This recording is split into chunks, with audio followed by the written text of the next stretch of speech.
What's up, everybody? It's going to be back with a repurposing video that's going to incorporate my recently fixed up free welder. Let's check this out. So the first thing after I know that my bottle is empty is that I remove this fill valve with my buffness. But if you don't have one, then you can use a wrench or whatever. So then I use this pimp chalice to go around so I have a consistent mark on both of my bottles that I'm later going to combine. And this way I know where to chop it off whenever the time comes. So there's little weld marks on the top of the handles, and I wanted to reuse those as the legs later on. And so what I'm going to go ahead and do is strike them bluntly with my screwdriver. And later on I get smart and then I actually use a metal punch, which made way quicker work when you have the right tool for the right job. But you just want to go around kind of striking those welds because they'll give eventually. And you don't really risk damaging either the bottle. Doesn't really matter because you're going to remove the lid anyways.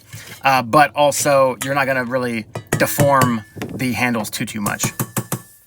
And so you've likely seen these single-use bottles that are full of helium for parties or whatever, or if you have like a podcast coming up and you want to have like a really funny voice. So I had a couple of these, and my plan is to combine them by welding so that I have a personal grill that I can, like take into the woods or whatever if I want to live up there for a month.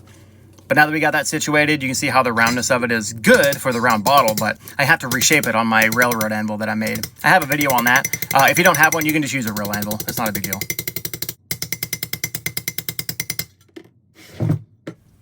Baba boom. So now it's level, and it can still situate that round bottle on there.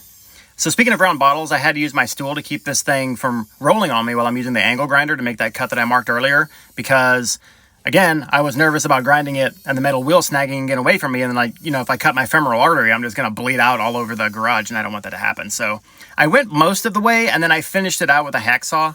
That way it just made me more confident that I wasn't going to injure myself. Again, just be smart and do whatever you're comfortable with. And so I do this, and then I rinse and repeat with the second bottle. And that way you can kind of get an idea of what this is going to look like inevitably.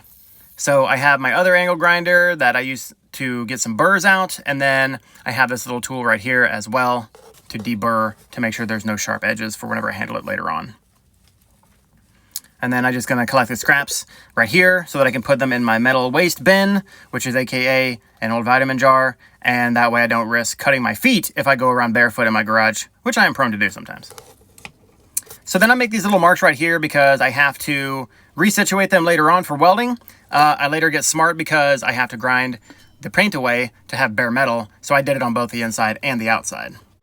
So I think this bottle is around 16 to 18 gauge, so this little fluxcore welder that you saw in my previous video should suffice for making all the welds that I need. And I remember Bob from I Like to Make Stuff was talking about having a rinky-dink welder for his Carmagia that he was working on, and the thinness of the steel really is conducive for this kind of stuff, where he used like a legit MIG welder, it was blowing through the metal.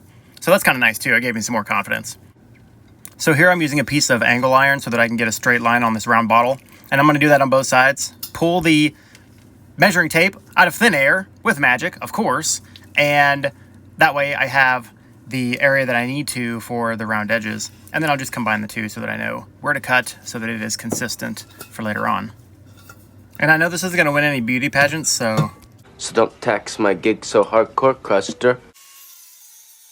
And again, with the angle grinder, I go back to it so that I can remove the lid, doing what I'm comfortable with, and especially for those, the real sharp edges, and I mean sharp just based on the curve of the edge of the bottles. I went back with a hacksaw as well. So you see, I don't cut all the way through because I don't want to risk any kickback.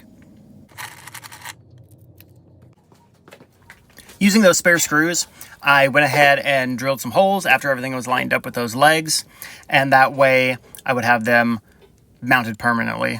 And I'm just drilling and screwing appropriately from the inside out so that it'll catch, and I don't need any bolts or anything because those are some pretty hefty metal screws.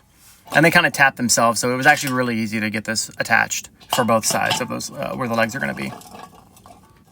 And then the next thing I had to look for was some spare hinges so that the lid would actually hinge, which is kind of nice, instead of just pretending, and then you can kind of see what's going on there.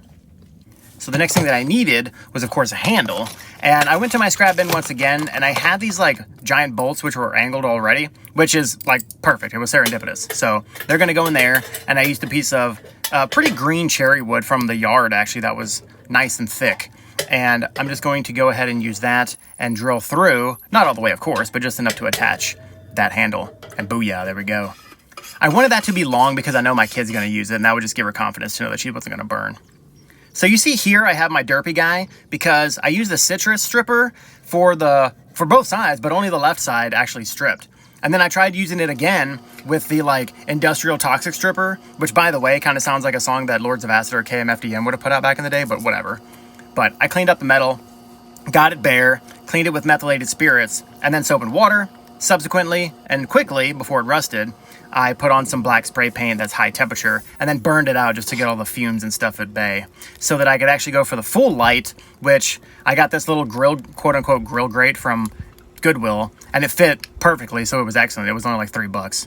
So after it was burned out, I'm ready for my initial voyage so I can roast some sausages. But first I need to get the heat up because those sticks burned real quick.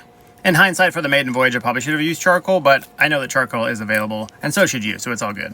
So I got my little fan to keep the heat up. Roasting sausages, really delicious, right? You gotta turn them like every 2 seconds. That's like the golden rule or whatever. Really, you shouldn't because you wanna get the good sear. So, I'm going to it. Pitmaster Privilege, gonna take a bite. I like it. My cat likes it. I hope you like it, and we'll see you on the next one. Peace.